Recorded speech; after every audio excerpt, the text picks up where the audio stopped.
Discuss Gujarat factory rules 1963। Video शुरू करने से पहले गुजरात फैक्ट्री रूल्स पढ़ना क्यों ज़रूरी है, क्योंकि गुजरात में फैक्ट्रीज़ बढ़ रही हैं और ज़्यादातर population most of the population is employed in factories. So as a worker, as a employee हमारे लिए ये जानना ज़रूरी है कि हम किस लॉ के अंडर गवर्न होते हैं, हमारे कौन से राइट्स है, रूल्स है, रेगुलेशंस है और हम कौन कौन से प्रोसीजर है जो हमारी फैक्ट्री को फॉलो करना पड़ता है हमारी सेफ्टी के लिए। ये मेरा पहला वीडियो है, so there must be sound disturbance. आजू बाजू में लोग बोलेंगे, बातें करेंगे और म्यूज़िक भी बजेगा, but in terms of content मैंने कोई भी कॉम्प्रोमाइज़ नहीं किया है। I have taken the original content, the original script of Gujarat factory rules, और मैंने एक्सप्लेन करने की बहुत ही अच्छे से ट्राई किए and I have tried that कुछ भी मिस ना हो। So I hope you all bear with me in terms of sound and sound quality, but in explanation I think I will give my best. Coming towards the start होने से पहले हम थोड़ी सी history discuss कर लेंगे, Gujarat factory rules की थोड़ी history. जब हमारा देश आज़ाद हुआ 1948 में, तो फैक्ट्रीज़ को गवर्न करने के लिए हमारे पास हमने लॉ बनाया फैक्ट्रीज़ एक्ट 1948, और उसके अंदर पावर दी सेक्शन 112 में कि बाकी सारे स्टेट्स भी अपने रूल्स बना सकते हैं अगर वो चाहते हैं उनको बनाना ही पड़ेगा, क्योंकि आगे एक्ट तो एक बेसिक आइडिया देता है, बाकी अंदर के जो रूल्स और रेगुलेशंस है, फॉर्म किस तरह से प्रोसीजर होगा, वो एक स्टेट को बनाना ही पड़ेगा। सो वो सेक्शन 112 वो स्टेट्स को ये राइट देता है, ये प्रोविजंस देता है कि वो अपने खुद के रूल्स बना सके। 1960 में जब हमारा स्टेट महाराष्ट्र से अलग हुआ, तब हमें अपने रूल्स फैक्ट्रीज रूल्स बनाना शुरू किए, और 1963 में हमारे गुजरात फैक्ट्री रूल्स बन के रेडी हो गए। Now we will start. और उसके साथ हमने डायरेक्टर ऑफ इंडस्ट्रियल सेफ्टी भी इस्टेब्लिश कर लिया ताकि ये इन्फोर्स किए जाए। सो गुजरात फैक्ट्री रूल्स को कौन इन्फोर्स करता है? Directorate of industrial safety. ये थोड़ा कॉमन हिस्ट्री और बैकग्राउंड था गुजरात फैक्ट्री रूल्स का। हम लोग एक्ट के साथ चलते हैं। Coming towards the rule number 1। किसी भी एक्ट को पढ़ने से पहले हम सबसे पहले जो होता है सेक्शन होता है या फिर रूल होता है, वो हमेशा ये होता है कि ये वो उसका नाम क्या है, वो किस नाम से जाना जाएगा। तो हम इसको किस नाम से जाएंगे? गुजरात फैक्ट्री रूल्स 1963 से हम इसको जानेंगे। और उसका जो एप्लीकेशन वो कहाँ अप्लाई होगा वो सबसे ज़्यादा, क्योंकि अगर पता ही नहीं कि वो कहाँ लागू होगा तो हम कैसे पता करेंगे कि ये कहाँ एप्लीकेबल है। हम तो गुजरात फैक्ट्री रूल्स कहाँ एप्लीकेबल है? वो एप्लीकेबल है in the state of Gujarat, entire state of Gujarat, that city और विलेज और डिस्ट्रिक्ट, सब जगह जहाँ फैक्ट्रीज़ है वहाँ वो एक तरह से यूनिफॉर्मली एप्लीकेबल होगा। कहाँ होगा? फैक्ट्रीज़ में। ये फैक्ट्री डेफिनेशन इसमें नहीं दे रखी है, वो फैक्ट्रीज़ एक्ट में है।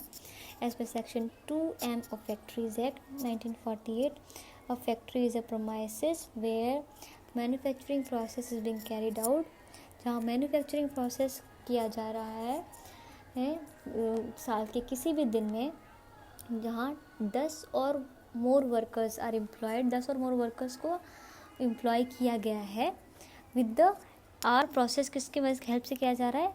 With the help of power. और अगर पावर नहीं है, इलेक्ट्रिसिटी नहीं है, तो 20 और मोर वर्कर्स। सो आपको होप क्लियर होगा इसका कहाँ अप्लाई होगा। एप्लीकेशन बहुत ज़रूरी है, क्योंकि हमको पता ही नहीं है कि वो कहाँ एप्लीकेबल होगा, तो इसको पढ़ने का कोई फ़ायदा नहीं है। सो गुजरात फैक्ट्री रूल्स कहाँ एप्लीकेबल होगा? वो फैक्ट्रीज़ में एप्लीकेबल होगा। किसकी फैक्ट्रीज़ में? गुजरात की फैक्ट्रीज़ में। Now coming towards the definitions क्यों दे रखी होती है किसी भी एक्ट और रूल्स में? क्योंकि इंटरप्रिटेशंस होती है, डिफरेंट इंटरप्रिटेशंस हो सकती है। एक्ट का मतलब तो कोई भी एक्ट हो सकता है। तो जब हम गुजरात फैक्ट्री रूल्स की बात करेंगे, जहाँ पर एक्ट लिखा होगा कि हम act section 7 of this act, section 23 of act, it is mentioned in section 23 of the act. तो एक्ट जहाँ लिखा होगा तो हम किसको रेफ़र कर रहे होंगे? हम फैक्ट्रीज़ एक्ट 1948 को रेफ़र कर रहे होंगे। जहाँ भी एक्ट लिखा होगा तो हम लोग क्या, हमारे दिमाग में कौन सा इंटरप्रिटेशन आना चाहिए कि वो हम लोग फैक्ट्रीज एक्ट 1948 को रेफ़र कर रहे हैं। Coming towards the appendix, appendix तो कोई भी एडिशनल इंफॉर्मेशन होती है, पर एडिशनल इंफॉर्मेशन किसकी, जो इस कुछ फैक्ट्रीज एक्ट में जो भी अपेंडिक्स एडिड है उस रूल्स में जो एडिट है वही हम अपेंडिक्स को रेफ़र करेंगे। कहीं और से अपेंडिक्स नहीं उठाना है, यहाँ से कुछ भी उठा लिया ऐसे तो नहीं हो सकता ना। अपेंडिक्स हम लोग देखेंगे ना कौन सा है, कंटेक्स्ट में जो रूल्स के कंटेक्स्ट में होगा वो इस रूल्स के साथ ही जुड़ा होगा, पीछे शेड्यूल्स के साथ ऐसे। और आर्टिफिशियल ह्यूमिडिफिकेशन क्या होता है?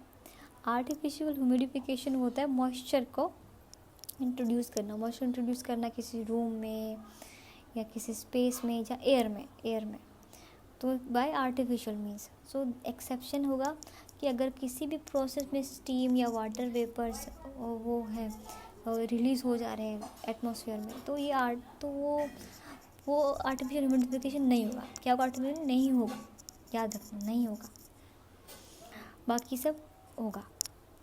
नाउ कमिंग टुवर्ड्स डिग्री क्या होगा? क्योंकि मेज़रमेंट के बहुत सारे एक डिग्रीज होती है टेम्परेचर मेज़र करने के लिए। सेल्सियस हो सकती है, केल्विन हो सकती है, फ़ारेनहाइट है। सब जब हम इसमें टेम्परेचर मेज़र करेंगे, जब हम लोग 20 जितने भी डिग्री इसमें बताया जाएगा तो वो डिग्रीज किस में होंगी? वो फ़ारेनहाइट में होगी। Now coming towards district magistrate वो सारे ऑफिसर्स होंगे जो स्टेट गवर्नमेंट को के द्वारा अपॉइंट किए होंगे। स्टेट गवर्नमेंट कि हम लोग जनरली IAS ऑफिसर मानते हैं जो डिस्ट्रिक्ट कलेक्टर होता है, पर अगर स्टेट गवर्नमेंट चाहे तो कोई भी ऑफिसर जो उस लेवल का होगा IAS लेवल का, उसको अपॉइंट कर सकते हैं इस रूल्स और रेगुलेशंस को इन्फोर्स करने के लिए। फॉर्म क्या है? जो भी फॉर्म्स हैं जो इस रूल के साथ अटैच है, जो इस रूल्स को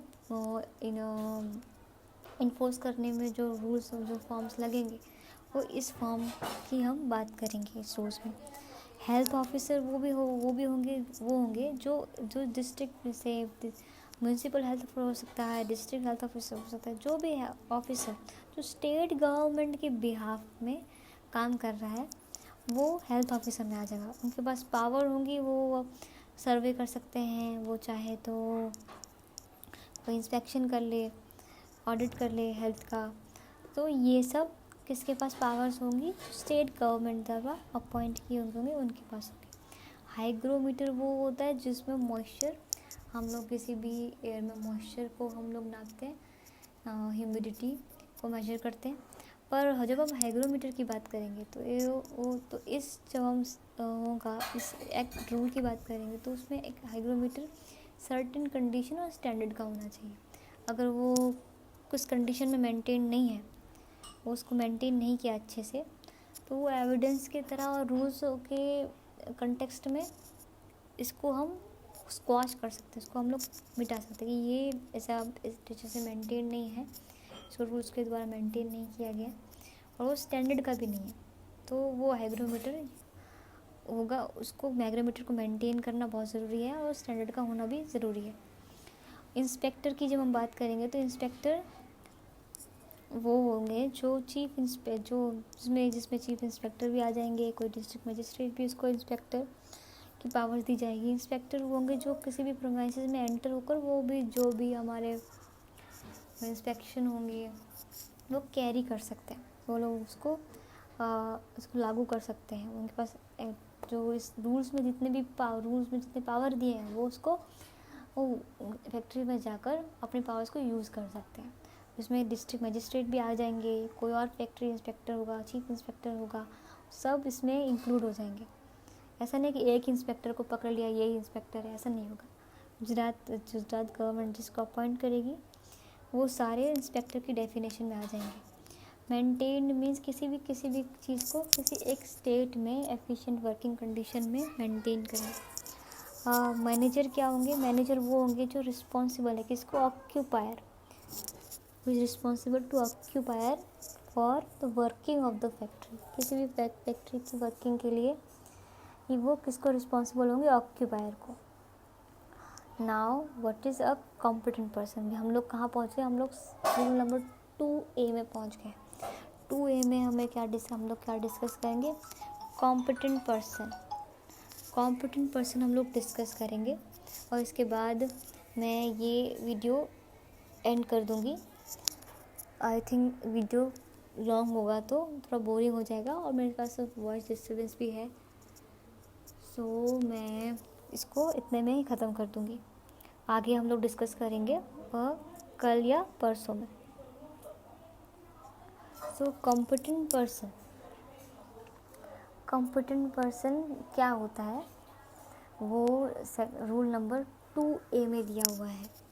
कॉम्पिटेंट पर्सन वो है जो उसके पास जो चीफ इंस्पेक्टर किसके द्वारा रिकग्नाइज है, चीफ इंस्पेक्टर। ये जानना बहुत ज़रूरी है।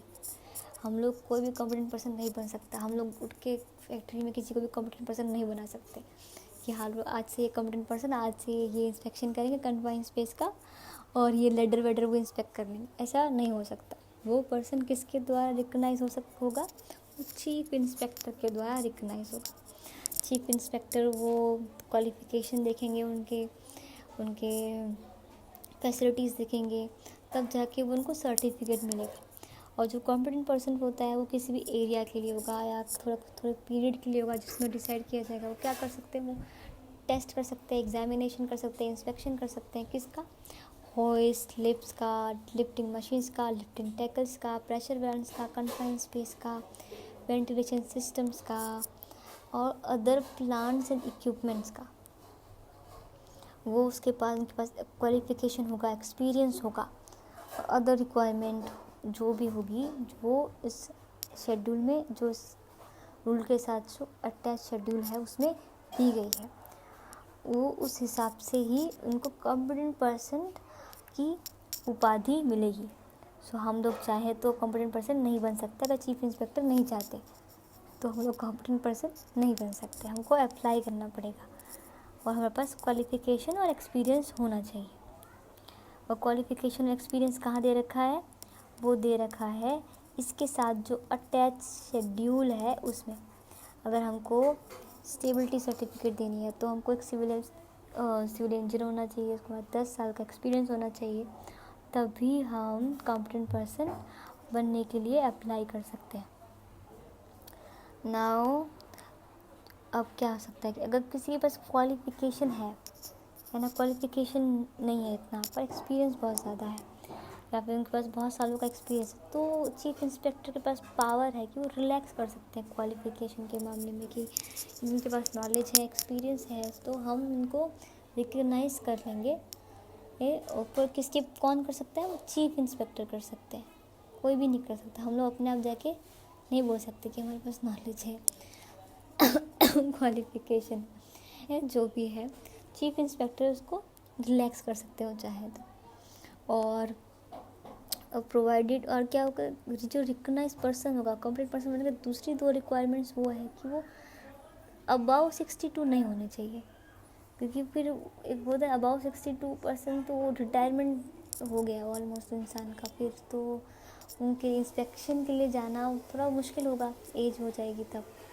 और फिर एज के साथ फिज़िकल कंडीशंस भी उनकी इतनी फिट नहीं होगी, सो फिज़िकली फिट भी होने चाहिए। पता चला हम लोग को जाना है ऊपर किसी सिस्टम में एक 20-30 सीढ़ियाँ चढ़ के, और पता चले हमारा कॉम्पिटेंट पर्सन 2 सीढ़ियों में थक गया, तो फिर तो इंस्पेक्शन नहीं हो पाएगा और फिर वहाँ पता चले मेडिकल इमरजेंसी आ गई। इसलिए उनका 62 इयर्स अबव नहीं होना चाहिए और फिज़िकली फिट होना बहुत ज़रूरी है किसी भी एग्ज़ामिनेशन को टेस्ट करने के लिए, एग्ज़ामिनेशन को कैरी आउट करने के लिए, किसी इंस्पेक्शन को कैरी आउट करने के लिए। हम फिर जो चीफ इंस्पेक्टर होता है वो कॉम्पिटेंट पर्सन को किसी भी एरिया के लिए रिकग्नाइज करेंगे, है ना, किसी भी बिल्डिंग की, मशीनरी की, होइस की, लिफ्ट की इंस्पेक्शन के लिए।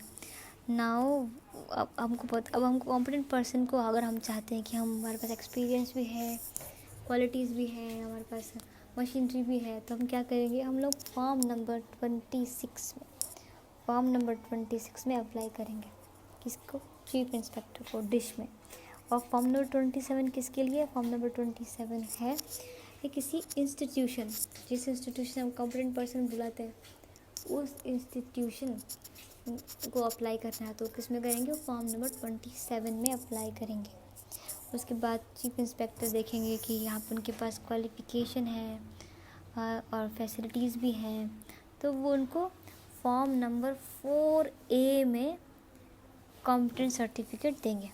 कौन से फॉर्म नंबर 4A में उनको कॉम्पिटेंट सर्टिफिकेट, वो लोग कॉम्पिटेंट सर्टिफिकेट देंगे जो यूज़ होगी एज ए एविडेंस कि हम लोग कितने पीरियड में, period of 60 days from the date of receipt of application, जो 60 डेज़ के अंदर अंदर उनको सर्टिफिकेट दे देनी है।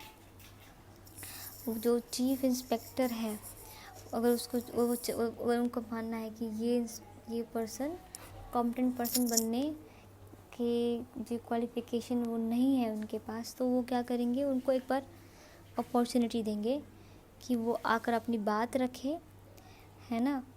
और क्या बोलते हैं कि आप मुझे सर्टिफिकेट, मतलब उनको रिवोक करना है, सर्टिफिकेट वापस देना है कि ये उन्होंने, मुझे लगता है उनके हिसाब से उनका ऐसा लगता है कि उनको सर्टिफिकेट का दुरुपयोग हुआ है, तो वो क्या करें, रिवोक कर सकते हैं। पर रिवोक करने से पहले उनको एक बार अपॉर्चुनिटी देनी पड़ेगी, एक बार कि बुलाना पड़ेगा कि आप अपनी बात भी रखिए। कौन कौन से ग्राउंड्स है जिसके बेस पर वो कॉम्पिटेंट पर्सन को सर्टिफिकेट रिवोक कर सकते हैं, वो है वायलेशन। जो भी सर्टिफिकेट में रूल्स और रेगुलेशन दे रखे हैं उसको अगर अप्लाई उसके हिसाब से नहीं किया है उन्होंने काम, इसको वायलेशन हुआ है उनका, तो वो रिवोक कर सकते हैं। और दूसरा है कि अगर वो टेस्ट और एग्जामिनेशन का जो इंटेंट है, वो इंटेंट ज़्यादातर क्या होता है, सेफ्टी का इंटेंट होता है। अगर वो उस इंटेंट में इनकंसिस्टेंट है कि ये इंटेंट के हिसाब से नहीं हुआ है, तो वो क्या करते हैं, वो जो हमारे जो चीफ इंस्पेक्टर है वो इस सर्टिफिकेट को रिवोक भी कर सकते हैं। तो उनको किस पे देना होगा, राइटिंग में देना होगा, फिर तो गलत यूज़ हो जाएगा ना इसका। वो चाहे तो किसी का भी कॉम्पिटेंट पर्सन किसी का बुरा भी कर सकते हैं, चाहे तो उनका किसी कॉम्पिटेंट पर्सन का सर्टिफिकेट ले सकते हैं, क्या पता उनका घर उसी से चल रहा हो और उनका बस चला के उन्होंने ले लिया। नहीं, ऐसा नहीं कर सकते, वो उनको राइटिंग में देना पड़ेगा ताकि वो एविडेंस में सर्व हो, ताकि वो भी पर्सन है जो उसको यूज़ कर सके कि हाँ कि मैं इस बेस पर मेरे सर्टिफिकेट को रिवोक किया गया है। For purpose of this rule institution include, जो इंस्टीट्यूशन है वो ऑर्गेनाइजेशन है जो चीफ इंस्पेक्टर के द्वारा रिकॉग्नाइज की गई है।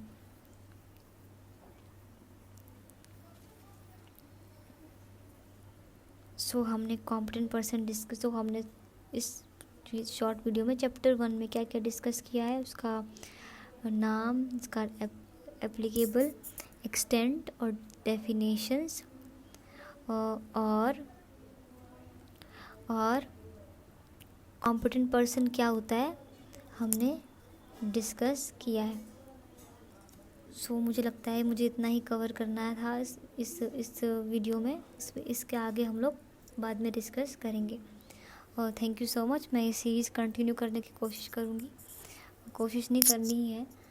और जो वॉइस डिस्टर्बेंस है उसको आप थोड़ा सा जाने देंगे, तो आई होप मैं एक्सप्लेनेशन के बारे में, मुझे अगर आपको कोई भी डाउट है तो आप मुझे कमेंट कर सकते हैं। Okay, thank you so much.